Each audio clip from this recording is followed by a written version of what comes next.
Good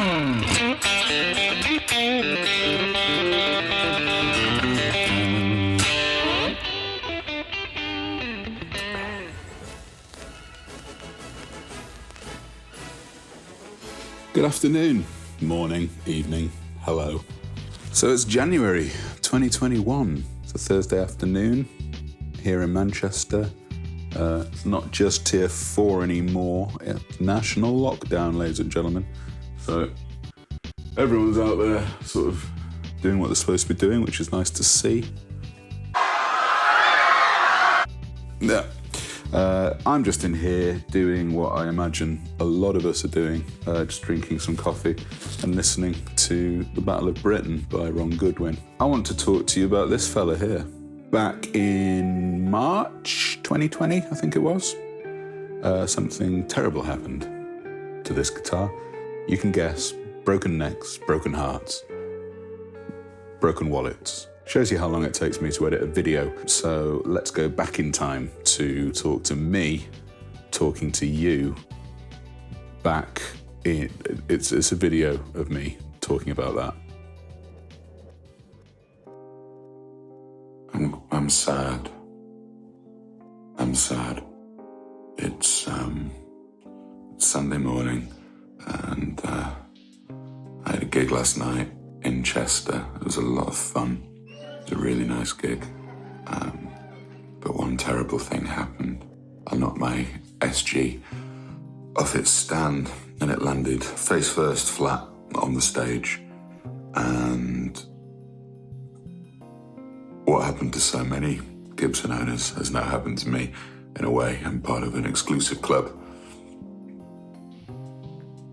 It's not the worst neck break I've ever seen. It's still technically attached to the guitar, but obviously it's ruined. So, what's this going to be? Is this just going to be a lot of wood glue, a few clamps and a lot of hope? Or is this going to be a full-on splines and magic? I'm going to take it to my mate, Steve Curtis, because he knows about this sort of thing. He's good at it. We'll see what he has to say. Okay, so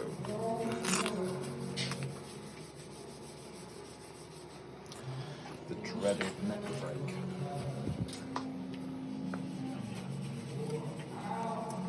Yeah, well,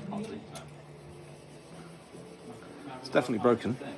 Yes, I can see the damage here. From here to here. And my heart. Yeah, just as equally broken. Yeah, but it can be splined, and we'll glue it. Yeah. And then we'll spline it, and it will be stronger than new, and it will be fret dressed. It will play as good as it ever did, if not better. It will live again. It will live again. It will rise like the phoenix. I'm quite glad that it's not gone through the front bit as well. So Yeah. cosmetically, you're not going to have a clue. Oh yeah, from No, the front. no, and you'll see two kind of inlaid pieces of wood from kind of here to about here. They will go deeply all the way through. The grain will be straight. The grain here, you can see the grain ends. That's why it snaps there. But the grain on the pieces that I'm going to put in they're completely straight. So it's so strong, you can't even bend one of them, let alone both of them. So Amazing.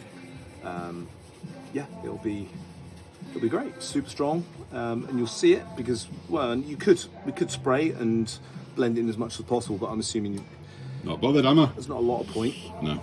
But yeah, it'll be strong. I saw some pictures of one you did with the white paint job on the back.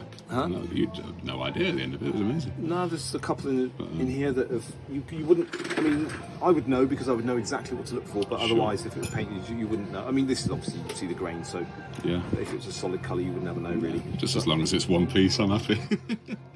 You'll be able to like smash the cymbals when you're playing as well. Brilliant. It'll be so strong. So I can knock it over as much as I want. You can literally bounce it like a basketball. No Beautiful. problem. So thinking about what Steve just said there about where the wood grain comes to an end, and that's the weak point, let's take a look at what Fender guitars do. So they have these string trees on pretty much every model of guitar that they make in some shape or form. and they help the string get that right angle that it needs off the nut. And then obviously it makes sense, you've got the wood there in the neck, continuing straight on into the head. It's just a solid piece of wood. It's obviously a lot stronger. Is it a better design? They even do it here on their cheaper Squier guitars. But Epiphone, the cheaper Gibson guitars, Jim, they don't have string trees and they're just fine. Oh, I guess they're not. I guess they're just as bad. So why do we put up with it? Why do we think that it's okay for necks to be snappable so easily? I've just been thinking about it and pulling up my Warwick bass here. Bit dusty, sorry about that. But I just thought this was a weird sort of nubbin thing on the back, but is it there to make it stronger? Could be. Are you listening, Gibson? Are you listening? So there you have it. Back together again. Lovely job from Steve. Lovely job from a lovely man. I can go and get all those gigs now.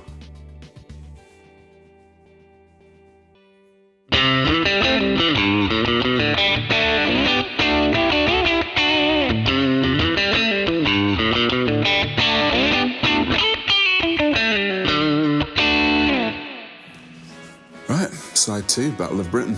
Bye.